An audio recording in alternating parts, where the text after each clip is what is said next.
Salut à vous, petites et grosses tentacules. Aujourd'hui, retour sur Troïka, l'AVF, parce que je les teste hier soir. Donc non, il n'est pas sorti. Euh, j'ai juste embêté Pattern pour avoir les PDF de travaux. Donc c'est une version non finale de la trad française. Et puis voilà. Donc du coup, dans la VO, le bouquin fait 118 pages. Et il est constitué par création de perso, règles, explication des compétences, du matos, des sorts, bestiaire, scénar. Voilà, voilà. Et puis c'est parti. Donc on va essayer de faire les points. Qu'est-ce qu'on joue? Avec quelques exemples, parce que tu peux jouer pas mal de trucs. Comment qu'on joue? Un petit point sur l'univers. Un petit point sur, selon moi, pour qui c'est, hein, en termes de MJ joueur. Et puis en dernier, le retour sur la partie d'hier soir. Donc qu'est-ce qu'on joue? Bah tu joues beaucoup de choses, c'est même un vague bordel.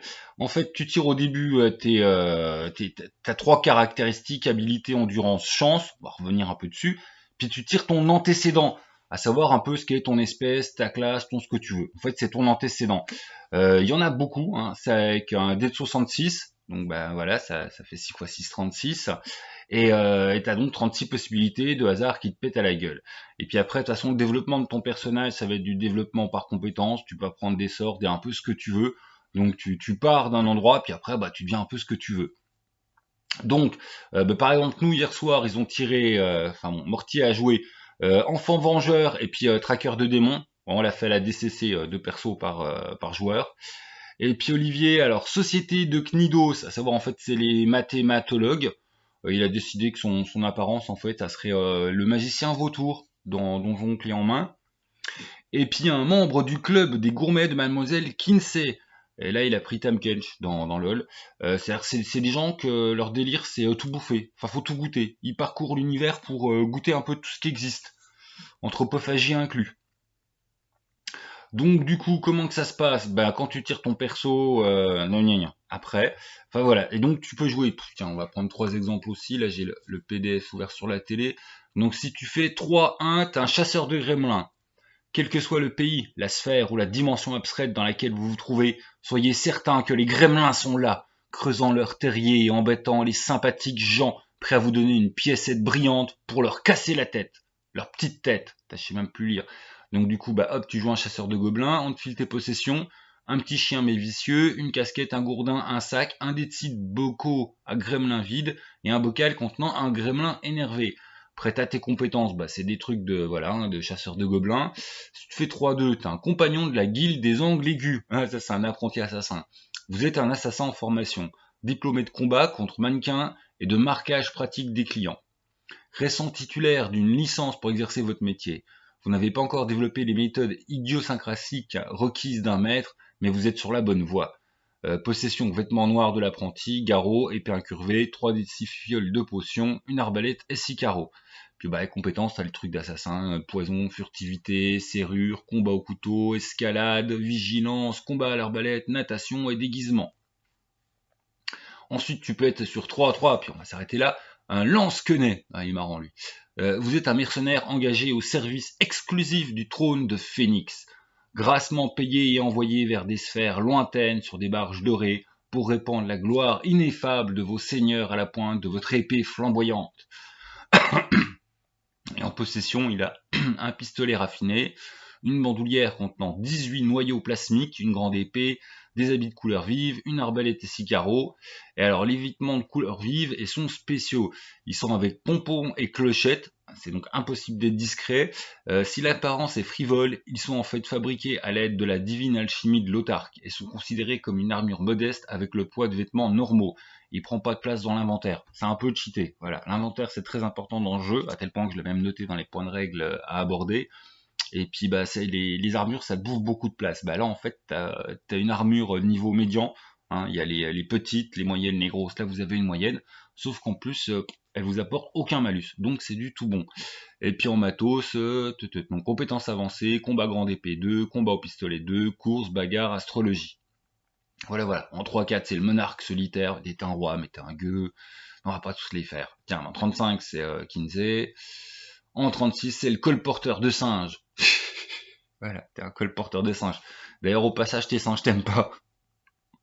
Donc ça c'est un peu le délire, et vous en avez à foison, hein. J'ai pas du tout sélectionné les pires. T'as des petits trucs classiques, genre cambrioleur, et t'as des trucs complètement perchés. Genre les maîtres des clés, c'est des tarés qui sont fascinés par tout ce qui est énigme, mais que ça soit aussi bien une serrure qu'un puzzle, qu'une énigme logique, enfin c'est des foufous. Et donc, comment que ça marche tout ce bazar? Bonne nouvelle, les règles sont simplissimes. À savoir que vos 3 caracs habilités, c'est 1 d 3 plus 3 pour le déterminer. Endurance 2 d 6 plus 12. Chance 1 d 6 plus 6. Donc ouais, c'est le système défi fantastique. L'habilité, c'est ta carac pour tout faire. Intelligence, machin, tout, en fait. Par exemple, force, c'est aussi une compétence. Mais si t'as pas la compétence force, tu prends habilité. Endurance, c'est tes points de vie. Et puis ta chance, c'est le truc pour gérer tous les tous les chaos, enfin tout le chaos, tous les coups de chance. Et à chaque fois que tu l'utilises, elle baisse d'un cran. Tu peux tout à fait dire non non, je l'utilise pas. Bon là du coup, il se passera le mauvais truc, mais ta chance ne diminuera pas. Ensuite, il y a deux types de tests qu'on appelle les tests sous et les tests contre. Quand tu fais un test sous, en fait, tu jettes, puis généralement, il faut avoir en dessous de ton habilité. Voilà, et quand tu jettes, tu jettes 2d6. Et puis après, en fonction de situation, bonus, malus, hein, comme d'habitude. Et après, les tests contre, puis un test sous, si par exemple c'est escalade, puis que tu as la compétence escalade, c'est 2d6, puis il faut faire moins que ton habilité plus ton score d'escalade. Les tests contre, c'est quand il y a des tests en opposition. Et là, c'est le contraire, il faut faire le plus possible. Et là encore, s'il y a une compétence si prête, on l'additionne. Exemple, quand tu as tapé à l'épée à 3, tu jettes ton habilité plus ton tapé à l'épée à 3. Puis il faut faire le plus possible. Voilà, parce qu'en face, il fait pareil. Et c'est celui qui a le plus gros résultat qui aura gagné. Voilà, tout simplement. Donc, test contre. Ensuite, l'initiative, ça c'est important, parce que ça marche pas du tout comme dans les autres jeux. Et ça relève bien en fait un côté très... Ouais, je suis en train de me dire ce que j'ai pas dit une connerie avant. Ça relève bien un côté chaotique en fait de Troika. C'est le truc qui a été assez surprenant hier. En fait, chaque personnage va avoir un marqueur, un jeton, ce que tu veux, à sa couleur qui le rend identifiable. Et puis tous les autres protagonistes, ils font un gros tas, et puis eux aussi ils ont leur marqueur. Donc on va appeler ça des jetons, parce que c'est l'exemple du livre et puis que c'est plus simple à expliquer. Donc par exemple, moi j'avais 2 joueurs, donc chacun il avait 2 jetons qui indiquaient que c'était lui.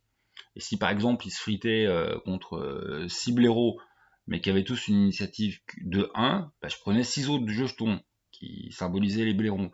Si les 6 ils avaient une super initiative de 3, et là du coup je prenais 18 jetons. Tout ça on fait une pile et on rajoute un jeton qui signifie la fin du tour. Et moi en fait je pioche. Voilà, le MJ il pioche, puis ça dit qui c'est qui joue le premier. Donc par exemple, hop, tu tires le jeton qui correspond à un joueur spécifique, c'est à lui de jouer. Et sur un gros coup de chance, oui, il peut jouer 2 fois d'affilée. Et si vous tirez le jeton fin du tour, tous ceux qui n'ont pas encore joué, ils jouent pas. Et on recommence un nouveau tour. C'est-à-dire tous les jetons qui ont déjà été tirés sont remis dans la bourse. On a joué avec une bourse, mais enfin tu fais ce que tu veux. Et puis on recommence. C'est peut-être expliqué comme de la merde, mais en fait ça engendre un gros système de chaos pendant les bastons. Parce que à chaque tour, t'es pas sûr que tu vas pouvoir jouer. Voilà. Parce que c'est le chaos du combat, et puis c'est aussi le chaos de Troïka. Donc un système d'initiative honnêtement que j'avais jamais vu nulle part ailleurs, et qui en fait qui met bien la pression. Il y a mes petits joueurs, c'est là. Est-ce que c'est moi qu'on va tirer? Ah merde, un ennemi. Bon, en l'occurrence, c'était des samouraïs pour leur tronche, là, surtout hier soir. Mais bon, on s'en fout. Donc du coup, l'initiative est importante, et l'initiative, elle a ce côté tirage au hasard. Ensuite, l'autre truc qui est important et qu'on voit pas dans tous les jeux, ta liste de matos. T'as 12 cases pour bien écrire ton matos. C'est important, l'ordre. Parce qu'en fait, ce que vous allez mettre tout au-dessus de la liste, c'est les objets que vous avez rangés sur vous les plus atteignables. Et tout au fond, c'est ce qui est le moins atteignable. Et quand vous voulez bouffer une de vos actions qui sont dures à avoir, enfin qui sont aléatoirement possibles d'avoir dans la scène de combat, et hop, je cherche un objet, je dois acheter 2 dés de 6, et il faut que je fasse plus que l'endroit où c'est noté. Du genre le truc que je cherche c'est une potion de soin, ma potion de soin elle est notée dans l'emplacement 5, sur mes 2 dés de 6, il faut que je fasse plus. Si mes 2 dés de 6 je fais 4, ah non, je perds mon action à essayer de choper ma potion de soin mais j'y arrive pas. Si je fais 8, hop, je chope ma potion de soin. facile, mais voilà, petit truc chaotique très sympa qui fait que non, tu chopes pas tout ce que tu veux comme tu veux. Et le côté je range bien mon matos, bah ouais, t'es bien obligé parce qu'il faut le faire sur ta fiche. Et ça marche aussi avec les flèches. Donc oui, si t'es archer, et bah tes flèches, tu vas les mettre dans la case 1. Comme ça, t'es sûr de les choper. Voilà, ça c'était pour les règles. Elles sont bien développées pour la magie. Il y a une grande liste de sorts, donc c'est pas du tout t'es lâché dans la nature, t'inventes ce que tu veux. La magie tape dans les points d'endurance quand tu la jettes, puis c'est un test de compétence, voilà, comme un autre. Si tu veux réussir ton sort. La magie est assez puissante d'ailleurs, hein, au passage. Que dire d'autre? Au niveau des petites règles de combat, il y a pas mal de petites choses. Bon, ça reste simple, hein, mais tu peux passer une action à viser. Quand tu utilises une arme de tir en mêlée, potentiellement c'est bien la merde, parce qu'en fait, quand tu tires, tu tires pas forcément sur ta cible, en fait. Quand vous êtes dans un gros contact, on va tirer au dé qui c'est qui se prend la balle. Ça peut même être toi, comme dans les films, l'accident de tir. Enfin, voilà, quand vous êtes en gros combat de mêlée. Donc tu peux utiliser ta arme de distance en mêlée, mais c'est hautement déconseillé parce que ça a de bonnes chances de te péter à la gueule ou d'abattre un copain. Voilà, ça c'est clair. T'as un système où tu peux prendre une action pour viser, et puis voilà, avoir plus de chances de faire mieux à ta prochaine action. Tu peux avoir des gros coups qui permettent d'assommer ton adversaire. T'as un petit système de règles pour faire de la mêlée, genre je veux plaquer mon adversaire au sol et puis tout ça. Au niveau des dégâts, c'est pareil, ça reste le système des fiches fantastiques, donc les dégâts sont pas tout à fait. Enfin voilà, c'est pas. Ah putain, je m'exprime mal. C'est le chien qui me perturbe. C'est bien, ouais, pose-toi. En fait, il y a tout un tableau d'armes, et quand arrives à taper, et ben, puis, certaines fois, tu vas ajouter genre plus de dégâts parce que tu as fait un bon jet. Et ben, tu jettes un dé de 6, tu regardes sur le tableau de ton arme pour voir combien tu fais perdre de points de vie à l'adversaire. Et donc, le tableau, il monte jusqu'à 7+, parce que bah, si tu as gratté un bonus, c'est que tu fais 6, bah, tu es dans le 7+. Et tu fais perdre une certaine dose de points de vie. Surprise, hein, plus ton arme elle est balèze, plus tu vas faire perdre des points de vie. Voilà, là-dessus, on n'a pas inventé l'eau chaude. On peut mourir du coup assez relativement vite en fait. Hein. Sur un coup de pas de chance, 4 coups d'épée, tu te fais bien broyer la gueule. Voilà, pour un survol rapide des règles. Du coup, on va en arriver à c'est pour qui, c'est pourquoi. Non, je crois que je voulais parler de l'univers avant. Ouais, on va parler de l'univers avant. Alors, l'univers, ça va super accrocher certains, pas du tout d'autres. Pourquoi? Parce qu'on est proche de la forme d'hypertellurien, au sens, il n'y a pas un chapitre qui va te dire ça c'est l'univers. L'univers est diffus au travers de tout le bouquin. C'est-à-dire, bah, tu vas avoir des morceaux d'univers dans la création des persos, tu vas avoir des morceaux d'univers dans la description des sorts ou des compétences. Tu as des gros morceaux d'univers dans le scénario de fin. Mais l'univers, il va être disséminé. Tu vas avoir plein de petits indices, mais c'est à toi de le créer, de le délirer. Ce qu'on est à peu près sûr, c'est que oui, c'est un côté science fantasy. C'est-à-dire la technologie, elle est là. Hein, tu peux jouer un robot, un android, machin. On se balade de sphère en sphère. Les sphères, c'est Planescape. C'est pas Planescape, c'est Spelljammer. Voilà. Puis il y a un côté Planescape parce qu'il y a des dimensions aussi. Puis t'as des dimensions qui sont plus abstraites. Enfin, voilà, c'est un gros fourre-tout, nimp nawak, bordélique. Donc certains vont complètement kiffer, d'autres vont être complètement perdus. Voilà. Parce que si t'es pas à l'aise dans je lis le bouquin et puis tout ce qui t'est disséminé, ça a infusé en vous, puis ça vous a donné des idées, ça risque un peu de coincer. C'est pareil pour les gens qui aiment bien les bouquins, qui prennent les 3/4 des bouquins pour donner un immense panorama de règles super voilà, bien mis tout partout avec des tas de possibilités différentes, plein de sous-règles, sous-options, sous-machin. C'est peut-être pas pour vous parce qu'on est sur des règles simples, fluides, qui se veulent pas simulationnistes, qui se veulent bien délirantes. Vous voyez, par exemple, bah, l'initiative, c'est au tirage de jetons, puis tu peux très bien passer 2 rounds de suite à pas du tout agir, et là en fait on dit que ton personnage est qu'il est dépassé. Voilà, c'est pas en fait la vitesse, hein, l'initiative. Votre score il va être plus élevé quand vous êtes très déterminé et puis que voilà, vous êtes super réglé et vous savez ce que vous faites. Donc un combattant expérimenté, même si c'est pas Flash l'éclair, bah, il pourra quand même avoir une bonne initiative. Ensuite, bah du coup c'est le point fort et c'est le point faible du jeu. À savoir que effectivement, bah, pour qui ça va pas être, pour les gens qui ont même un background qui est tout décrit, et qui n'ont pas le temps d'imaginer, qui sont pas à l'aise à imaginer des gros trucs what the fuck, parce que c'est un gros truc what the fuck, hein, Troïka. Et pour ceux qui aiment les systèmes, voilà, qui prennent les 3 quarts du bouquin et qui sont hyper cadrants et hyper déterminés, qui distribuent des probas statistiques égales pour tous les personnages, ce jeu ne cherche absolument pas à l'égalité entre les personnages, hein, on s'en fout. Il y en a qui au tirage vont être vachement plus avantagés que d'autres. On s'en fout. On est là pour une grosse partie de fun. Puis même quand tu es très avantagé au tirage, vu qu'il y a un côté quand même très chaotique pendant la partie, tu peux aussi assez mourir bêtement parce que c'est la vie, mon petit Jean-Paul. Et du coup, pour qui ça va être? Eh ben, ça va être pour les créatifs, pour les imaginatifs, pour ceux qui aiment justement les trucs bien perchés, tout tordus, tout c'est tout bizarre. Donc un peu les foufous, un peu les chaotiques. Voilà. Si ton alignement, t'as l'impression que t'es chaotique quelque chose, c'est peut-être pour toi. Voilà, le chaotique neutre, il a trouvé son jeu, c'est bonheur. C'est bonheur à ta table, c'est gros bordel.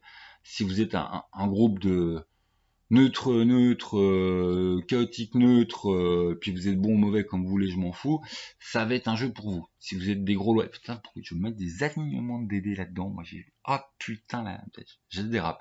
Enfin bon, l'idée c'est ça, faut quand même avoir un gros côté, faut aimer le what the fuck bordélique. Ce qui veut pas, mais vos parties c'est pas tout, hein.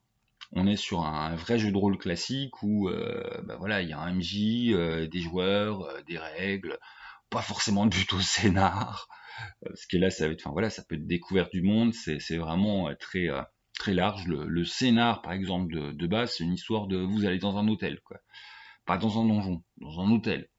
Puis il y a la teuf d'ailleurs dans l'hôtel. Enfin bon, je vous laisse le découvrir. Ça, tu te dis bien waouh, ok, ça peut aller jusque là, quoi. Et ça c'est juste le scénar d'intro. Enfin il y a moyen de faire plus perché. D'accord, d'accord. Donc un gros jeu bien tout foufou, quoi. Bien tout foufou. Moi je pense que ça sent, hein, j'ai été pas mal conquis. Alors donc du coup mon expérience qu'a conquis quand même, bah, c'est le fait que, bah, je vous disais, le monde il est très vague, et puis bah, c'est venu hier après-midi que je me suis dit, bon, hein, putain, il est temps de parler de Troïka, ça fait quelques jours que voilà, tu me manges le peu de feu, je suis à l'aise. Dernièrement, j'avais revu un vieil épisode de Shogun, et puis j'avais regardé une petite vidéo sur les Gardiens de la Galaxie, le jeu. Hop hop, tu prends une idée dans chaque, hop, mélange, hop, j'avais un scénar, hein. Vous êtes voilà, vous êtes sur un vaisseau qui allait à la chasse aux monstres, vous êtes missionné pour aller choper un monstre rare dans le coin d'une sphère justement un peu japonisante à la Shogun. Ils arrivent, petit problème avec le vaisseau, crash, ils sont récupérés par les Shogun, forcément ça se passe, enfin, par comme dans la série, quoi. Donc en clair, ils sont faits prisonniers par un village, et puis ça se passe pas très bien pour eux, surtout que bon, c'est des gros bourrins, puis ils manquent complètement de respect. Évasion pendant la nuit, hop hop, vol d'un vaisseau, hop hop, on tue des samouraïs, hop hop, il y a plein de morts dans l'équipe, et puis après, bon bah ils sont allés capturer, donc, pour ceux qui savent pas, dans le jeu Gardien de la Galaxie, au début c'est de la chasse à monstres, et puis ils arrivent dans justement une zone qui est enclavée, où il y a plein de débris de vaisseaux qui sont des restes d'une grosse guerre, avec plein de glucons antiques qui tient tout ça. Puis dedans c'est de la chasse aux monstres, puis je leur ai mis le petit cube gélatineux qui ressemble à du blob, sauf qu'à l'intérieur il y a des espèces d'étoiles métalliques qui peuvent sortir. Enfin, c'est des espèces de métal vivant. Donc ils en ont bien chié pour capturer Super Blob. Ils réussissent, ils s'enfuient de la sphère, ils sont poursuivis un peu par les samouraïs, et quand ils ont enfin réussi à se dire, ah, on a semé tout le monde, on va aller livrer le monstre, ils se rendent compte que le personnage, enfin le groupe, hein, parce que les joueurs ils le savaient, hein, ils étaient que deux à table, et puis bon, ils voyaient leurs bêtises. Enfin bon, tout ça pour dire qu'Olivier il a bouffé le monstre. Parce que vu qu'il avait en ces deux persos, l'un qui est un des fins du gourmet du club de Noël Kinsey, il s'est dit, tiens, je vais aller goûter la gelée. Oh tiens, c'est bon. Et puis il a bouffé tout le monstre, et puis voilà. Fin de la partie, que de poissons. Oh, on n'a plus rien à livrer. Bon, eux ils s'en foutaient, hein, c'était un côté bon petit scénar. On a mis 2 heures et demie pour faire le truc. On l'a fait bien speed, ils ont fait leur gros débilos, parce que de toute façon, ça correspondait bien au jeu. Puis c'est le petit côté, ouais, on s'en fout, on vous des pré-tirés pour un test, donc on fait les cons et puis on se lâche. Ils ont bien fait les cons, mais honnêtement, ça colle assez bien. Après, c'est pas tout, non, je pense qu'il y a moyen de le jouer en un peu plus dark, donc sans pour autant être trop au sérieux, mais il y a des passages, des petites miettes d'univers où tu fais, ouais, ça peut être, c'est pas du Morgborg, mais tu peux tendre sur quelque chose de plus dark. D'ailleurs, le dessin un peu flashy, machin, de la couverture, c'est qu'un des aspects des illustrations de Troïka, hein. Il y a quelques effectivement illustrations qui sont très flashy, avec du violet puis machin. Mais par exemple, les illustrations des personnages, elles sont beaucoup plus sombres, c'est avec un trait justement qui est avec beaucoup de traits assez anguleux. Et enfin ouais, moi je trouvais ça très beau. Ça fait un peu la période Picasso là où il fait qu'il y a des formes avec des traits machin. Enfin c'est vraiment ouais, voilà, moi j'ai trouvé ça inspirant et cette illustration donne un petit coup un petit peu plus sombre à Troïka qui est assez sympathique. Même si vous jouez ni à Morborg ni à un truc dark machin, hein. Euh, Bah après c'est que mon expérience, moi je trouve ça bien fun et le scénar que j'ai proposé, on a été dans du bien fun nimp et le scénar du livre, de toute façon, il est bien fun foufou aussi, hein. Tu peux mourir comme une merde assez facilement, mais voilà, c'est des contextes. Tu te dis, un rien peut t'amener à l'aventure, et une aventure, ça peut être rien que trouver une chambre à l'auberge, et c'est potentiellement un gros jeu bien bien délirant, où tu te laisses emporter dans ton délire, puis dans les délires des joueurs, et puis tu brodes avec ce qui arrive, et puis t'improvises, puis tu te lâches, quoi. Voilà. C'est donc pas un jeu où tu vas faire des méga conspirations avec 650 PNJ et on n'est pas sur du Cthulhu ou sur du vampire. On est vraiment sur un autre fun de jeu, mais quelque chose qui peut être très très bon. De toute façon, voilà, je vous ai fait mon retour de panorama, comment on l'a vécu, puis comment je me suis approprié le jeu. Chacun il fera qu'à sa sauce, mais on retiendra quand même bien des règles très simples. Euh, Grosse possibilité de créer de perso, mais totalement aléatoire. Et de toute façon, ce jeu a une grosse, voilà, je pense que ça s'est compris, hein, une grosse empreinte du chaos, hein. C'est estampillé, voilà, il y a tampon chaos dessus, et ça se sent jusqu'à la création des persos. Puis quoi dire, oui voilà, l'univers qui est pas un univers t'as pas le chapitre univers, c'est en filigrane dans tout, en fait, voilà. Des infos sur l'univers, t'en as en filigrane dans tout, mais t'as pas un chapitre univers. Et ces infos vont pas te donner un contexte précis, ultra carré, machin. Ça va te donner plein d'indices, de noms chelous, de sociétés secrètes, de voilà, de contexte général. Ouais, le contexte général en français. Et puis voilà. Donc Troika, c'est toujours en subscribe. La dernière fois que je suis allé voir, s'il y a 2-3 jours, il manquait plus grand chose. Donc ça se trouve, il est déjà, voilà, il est déjà financé à 100%. N'empêche que voilà, si vous voulez votre exemplaire, ça peut être le bon moment d'aller mettre la main dessus. Et c'est du fun foufou dans l'espace. Honnêtement, je trouve que c'est hyper tellurien, mais alors on me prend le curseur de la folie puis on te le monte. Très clairement. Voilà, il y avait encore un cadre très what the fuck, on peut faire plein de trucs, mais plus resserré. Troika montre le délire de la liberté 2-3 crans au-dessus. Voilà, le délire du chaos finit 2-3 crans au-dessus. On est dans un espèce quand même de Morborg, mais plus positif. Moins ça va être la fin du monde, beaucoup moins juste tout il est dark, y a que des bâtards de monstres, mais avec ce côté très inspirant, très what the fuck, très ça part dans tous les sens, et une maquette quand même plus classique, plus lisible, plus voilà. Mais ouais, enfin c'est con à dire, hein, mais j'ai vraiment un sentiment de morborgitude. Ouais, c'est un croisement entre Toon et Morborg. Enfin, je saurais pas trop le définir. Il y a quelque chose de what the fuck. Enfin, à part Toon, d'ailleurs, j'entends pas la folie, hein. Enfin, on fait pas du tout nimble dans les parties. Mais ouais, c'est surprenant et créatif. Et c'est un côté, enfin bon, je me répète quoi. C'est fluide, c'est fun, c'est créatif.